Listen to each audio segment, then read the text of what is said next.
مشاهدينا السلام عليكم ومرحبا في فيديو جديد.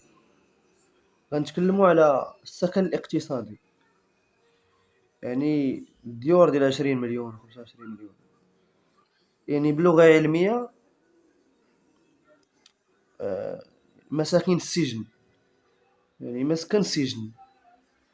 يعني أنا كيفاش ممكن واحد إنسان يعيش في واحد المكان فيه 50 متر كاري 25 مليون. واحد المكان اللي لا طليتي من الشرجم ديالو كاين الطوموبيلات والشانطي والغبرة والعجاج والطوارات الزبل.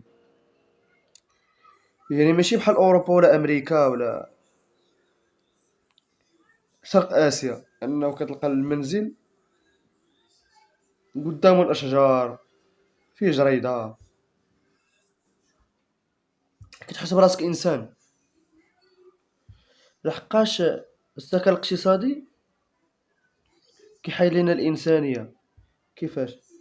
لانه اصلا ملي كتعيش في السكن الاقتصادي كتنعزل، انت راه مع الناس ولكن راه منعزل على الطبيعه.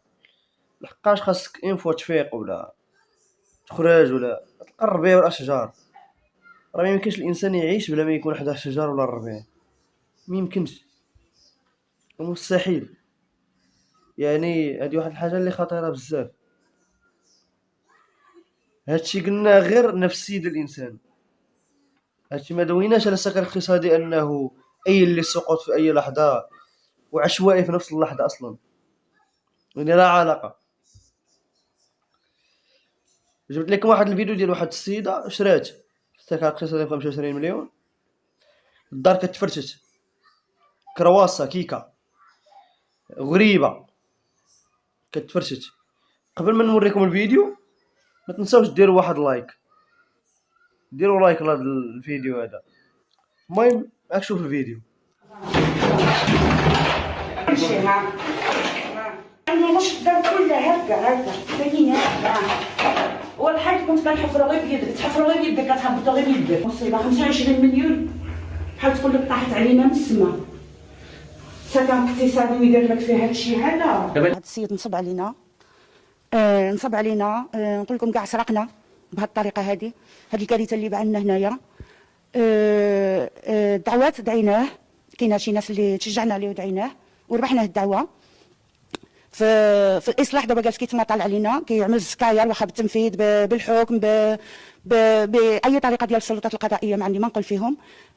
السيد خدام كيتماطل علينا. وكنشير انه الحاله ديال السطوحه ديال هذه العمارات كامل ديال هذا المجمع حاله يرثى لها، بحيث ما كاينش الزليج في السطح او الماء كيتجمع والقوادس كيتخنقوا، وداك بنايه مغشوشه كتقيس فيها كطيح، الرمله مسوسه كيبنى غير داك الرمله اللي جبد واقيلا من الارض الله اعلم هي اللي بنى بها، بحيث غير كتقيس في الحيط هكا كيتبعك الطرف كيطيحوا نتاع الحيوط. واضف الى ذلك القوادس ماشي شي حاجه مزيانه اللي نيت دير الماء بسهوله. يعني كاين واحد الغش واضح في جميع البنايات وجميع الاجهزه اللي كاينه وجميع المواد اللي تبنات بها.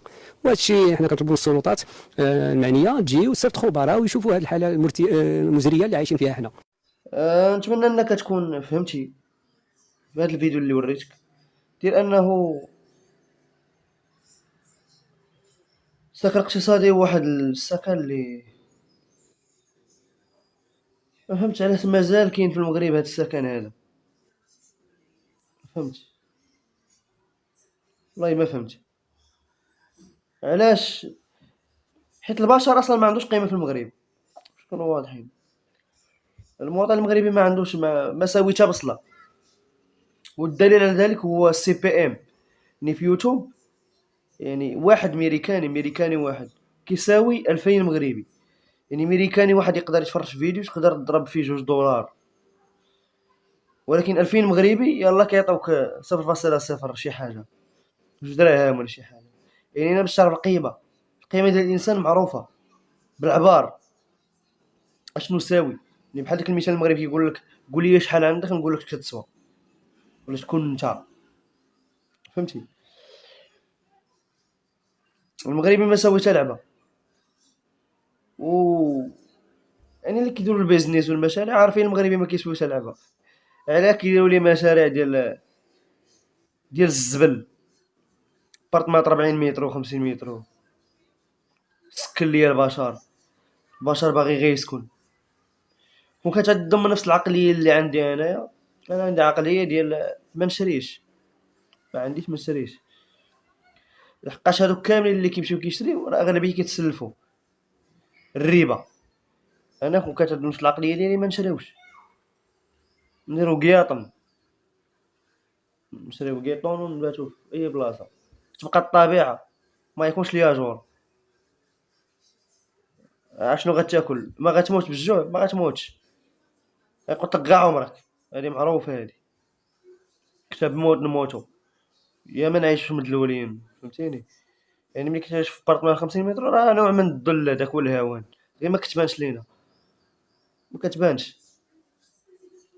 حتى في الخدامين في المغرب، المواطن المغربي ما كيعطيوه والو، وساد، احسن نقولها ساد فمو، كياخذ 2500 درهم وكيكري ب 1500 ولا وشاري وكيخلص الكريدي شي بارطمان ولا شي لعبه، حيت هو دار لراسو. كون صام واحد العام السميك غيولي 10000 درهم، السميك في المغرب يولي مليون ديال السنتيم في الشهر. مي بنادم مكلخ، اش تقول مكلخ، مهرقاوي، خلاه حسن الفد، تهرقاويت كاينه العقليه ديال التهرقاوي طريالي، بنادم كيقبل بالذل على راسو، ماشي غير في البارطمات ولا السكن الاقتصادي. اش نقول لكم، هذا ما كان. بيس اند لوف، ديروا لايك، ديروا اشتراك، ديروا لايك، ديروا لايك، ديروا لايك، تهلا. قال لك السكن الاقتصادي علام.